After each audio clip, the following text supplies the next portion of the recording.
पहले आपकी क्षमता ज्यादा थी, पहले आप दौड़ सकते थे, पहले आप 10 रोटियां खा सकते थे, अब तो आप 4 रोटी भी नहीं पचा पाते बुढ़ापे में। हाँ या ना? तो आप सब, हम सब क्या है मेरी माँ? झूठे हैं। सच्चे कौन? इसे जगन मिथ्या। उमा कहाँ हूं मैं अनुभव अपना, सत हरि भजन जगत सब सपना। संसार सपना है, सपना मतलब झूठा है ना मेरी माँ? तो अब बताओ, आप सच्ची हो कि झूठी हो? हाँ, अब ना बोलना कुछ झूठ है। आप सच्चे बोल रहे थे, यही सबसे बड़ा झूठ था। करते हैं उनका नमस्कार करते, उनको नमस्कार करते हैं। यम प्रव्रजंत मनुपेतमपेत। सुखदेव भगवान चल पड़े। सुखदेव भगवान, अच्छा संसार में कितने दिन रहे हम और कब तक रहे? कितने दिन रहना चाहिए संसार में?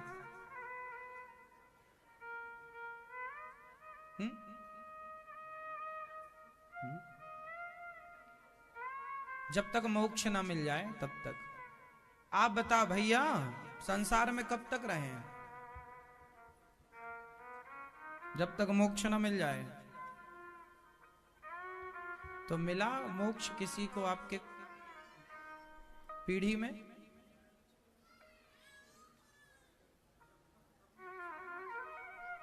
संसार में कब तक रहे हम? देखो, संसार में कब तक रहें, शास्त्रों ने विधान बनाए। हमारी 100 साल की उम्र को 4 भागों में डिवाइड कर दिया ऋषियों ने। हमारी एज कितनी है टोटल? लगभग हमारी 100 वर्ष की आयु है लगभग, जो मोटा मोटा गणित हम सब सुनते हैं। 100 साल को 4 भागों में डिवाइड किया, ब्रह्मचर्य, गृहस्थ, वानप्रस्थ और सन्यास। आश्रम कितने दिन का होता है? जोर से आप बताओ। 25 साल। आपके कितने साल हो गए? आप अभी 25 साल की हो? हाँ, 47। बस जरा। अब पति को भी हमने सब कुछ दिया, पत्नी को भी हमने सब दिया, बच्चों को भी हमने सब दिया। अब सबको देने के बाद अब इनको ही और क्या दें? बाप अपनी बेटी को अपनी औकात से ज्यादा देता है, हाँ या ना?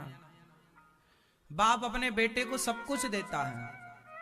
अब दे तो दिया, अब जिम्मेदार, अब बच्चे बड़े हो गए, सेल्फ डिपेंड हो गए, आत्मनिर्भर हो गए, खड़े हो गए पांव में, काम भी करने लगे। अब आप थोड़ा उसे भी तो कुछ दो ना मेरी माँ, जिसने आपको सब कुछ दिया है।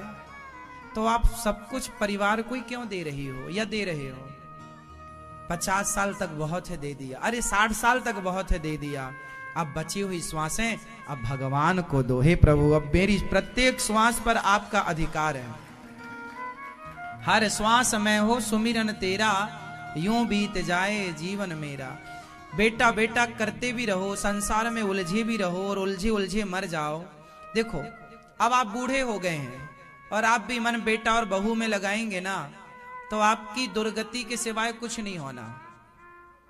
ये उम्र बेटा बहू के ऊपर मन लगाने की नहीं है, पोता पोती में मन नहीं। अब तो बची श्वासों को प्रभु के नाम कर दो, बस। श्रीमन नारायण श्रीमन नारायण श्रीमन नारायण। बच्चों को जवानी, जब आप 40 साल के थे ना, तब बच्चों को खूब संस्कार देना। जब आप,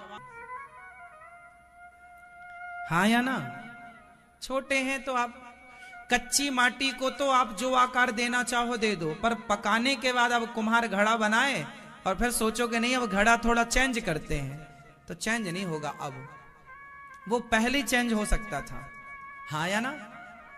उसमें कच्चे में डिजाइन पड़ सकती थी, पकने के बाद आप कोई डिजाइन डालेंगे ना। मेरी पीछे वाली मैया, ओ पीछे वाली लाल मैया, बताओ किसके चाहने से होता है? जब भगवान के चाहने से सब होता है, हमारे चाहने से कुछ नहीं होता, तो आप चाहते ही क्यों हो? पर भगवान की चाह में अपनी चाह मिला क्यों नहीं देते? जब आपके चाहने से होने ही नहीं है, तो व्यर्थ की चाह रखने से क्या होगा? फिर तो जो हुई है सोई जो राम रचि राखा। फिर जो भगवान चाहेंगे उसे होने दो, जो हो रहा है उसका आनंद लो। ये समझो कि प्रभु इच्छा है। आप तो केवल अपने बुद्धि और अपने विचार, अपने विवेक से उससे बेहतर करने का प्रयास करो। देखो हम पढ़ते बहुत हैं, एग्जाम, और हमारे नंबर 80 आए या 70 आए या 90 आए या 100 आए, तो हमारा काम था पढ़ना और लिखना। अब नंबर कितने आएंगे इस पर हमारा कोई जोर नहीं चलता। चलता है? तेरे हाथ में कर्म करना है, फल तेरे हाथ में नहीं है। बोलो हाँ। अपनी बुद्धि और अपने विवेक से। आपके पास दूसरा पावर है सुनने का। सुन सकते हैं आप। अब भगवान का नाम सुने, कथा सुने या मुन्नी बदनाम हुई, ये वाणी बाग भी लगा सकती है और ये वाणी आग भी लगा सकती है। हाँ या ना? तो बताओ पावर है कि? बुरा बोला द्रौपदी ने, क्या बोला? अंधों के अंधे होते हैं। इसलिए मेरी मां, आपकी जो जिह्वा है ना, आप दिन भर बोलती हो मेरी मां, दिन भर पड़ोसन से कटर कटर कुटर कुटर करती रहती हो। क्यों इतना बोलना है? कई बार तो आपके बोलने से झगड़ा हो जाता है। द्रौपदी के बोलने से महाभारत हो गया। शब्द संभाल के बोलिए, शब्दों में बड़ी जान होती है मेरी माँ। इन्हीं से आरती अरदास और अजान होती है मेरी माँ। यही समुद्र के वो मोती हैं जिससे इंसानों की इंसानों को पहचान होती है मेरी माँ। इसलिए शब्दों को जरा कुछ भी नहीं बोलना चाहिए। बोलो यदि पहले तुम तौलो फिर मुख को खोला करना, पुष्प नहीं बन सकते हो तो कांटे बनकर। तो आप लोग बोलने के पहले अपने शब्दों को तराजू में रखकर तौल लिया करो कि कितने वजनदार हैं। हाँ या ना? शब्दों से महाभारत होता है कि नहीं? भाई भाई का रिश्ता किसके कारण बिगड़ता है? अधिकांश शब्दों के कारण। देवरानी जेठानी का रिश्ता किसके कारण बिगड़ता है?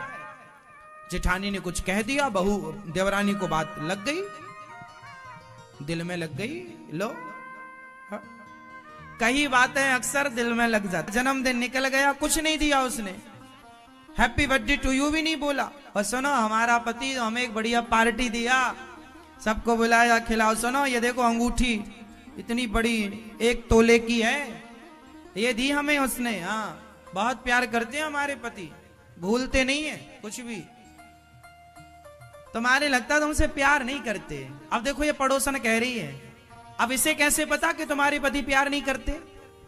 ये अंदाजा लगा रही है, क्योंकि तुम इसके अधिकारी नहीं हो। 7 दिन की कथा में जब परीक्षित जी का उद्धार हुआ और प्रेम पूर्वक जब परीक्षित की सदगति, परीक्षित से देवता भी मृत्यु लोक आते हैं सत्संग करने के लिए। धन्य है मृत्यु लोक, हम भारतवासी बड़े भाग्यशाली हैं जहां भगवान की कथा हम सबको प्राप्त हो रही है। इसलिए कथा की गंगा में डुबकी लगाते हुए ही अपने जीवन को यापन करना चाहिए, जीवन यापन करना चाहिए। कुसंग करने से अच्छा है सत्संग करो।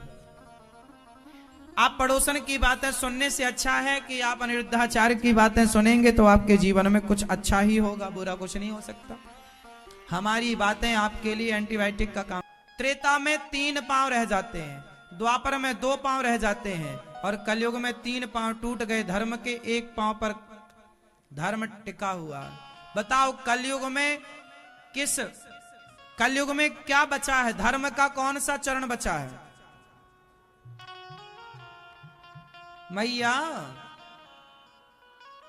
कौन सा बचा है मेरी मां? हाँ, क्या सत्य बचा? ना, कलयुग में सत्य बोलने वाले कहीं होंगे इक्का दुक्का। आज के जमाने में भला सत्य बोलने वाले बच्चे कम हैं। सत्यम नास्ति है पर कम, लाखों में कोई एक सच कहीं बोल रहा होगा, वरना आप लोग तो सब झूठ बोलते ही रहते हैं। मैया सो रही हो कि नहीं? नहीं, देखो कितना झूठ बोल रही है मैया। सो रही है, झपकियां ले रही है, लेकिन नहीं बोलेंगी झूठ। नहीं बोल सकती है कि हाँ हाँ मैं सो रही थी। झूठी मैया। सत्यम नास्ति, सत्य नहीं बचा मेरी मां। सत्य कम पड़ गया, कमजोर हो गया। आज के समय पर सत्य बोलने वाले, आप सच्ची बताओ, आप में से कितने लोग सच बोलते हैं?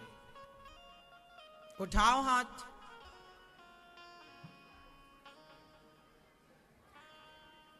बकरा को काट के भरता है, औरों का तो पेट ही मुर्गा का मांस पका के भरता है।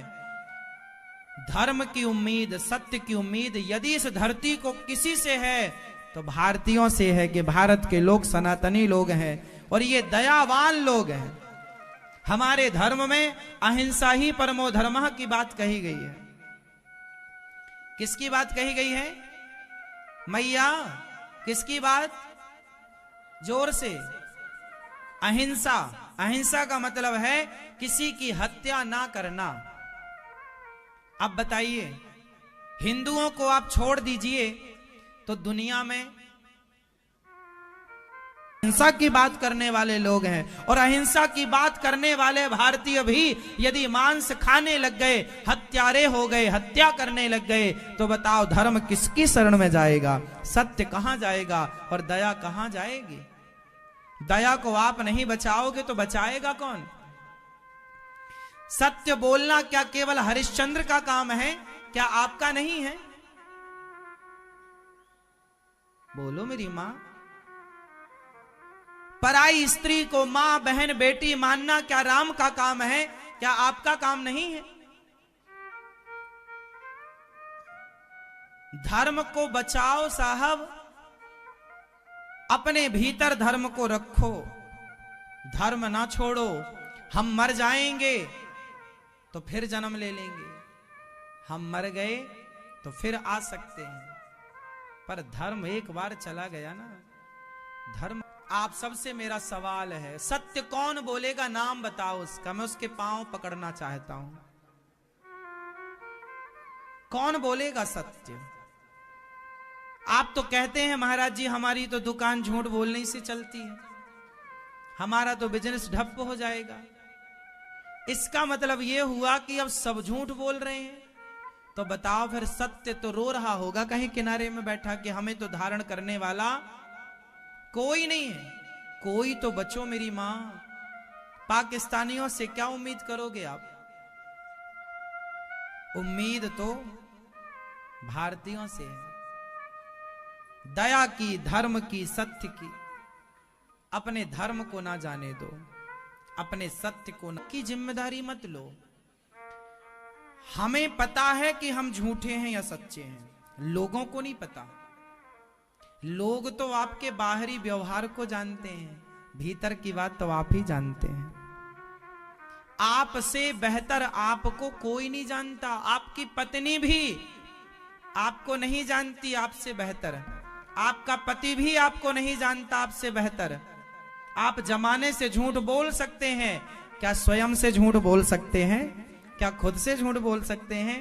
एक बार अपने से पूछ कर बताओ, क्या आप सत्य की राह पर चल रहे हो?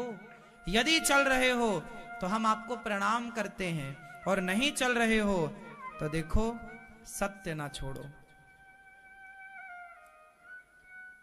56 भोग खाने की जरूरत नहीं है साहब, हमें हलवा पूड़ी का शौक नहीं है, हम तो नमक रोटी में खुश हैं।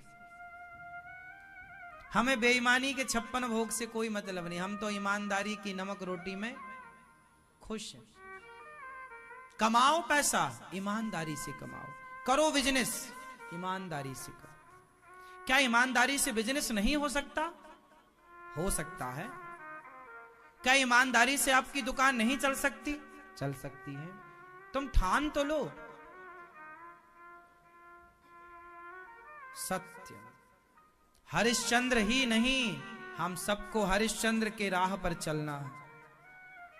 हम सबको राम जी की राह पर चलना है। राम की राह पर ना चले तो फिर राम के होने का अर्थ क्या रहा?